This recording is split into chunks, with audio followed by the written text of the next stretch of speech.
Ngayon naman, iinitin natin itong mga nasa kaldero kasi malapit na lunch.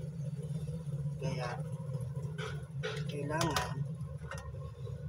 bago natin i-serve, mamaya na pang lunch, mainit na sila. Ayan.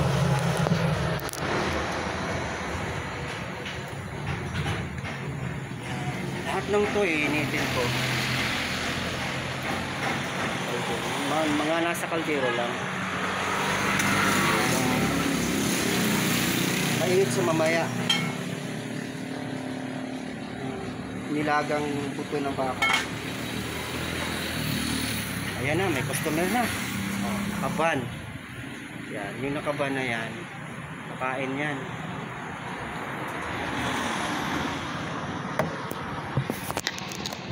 Antayin na lang natin.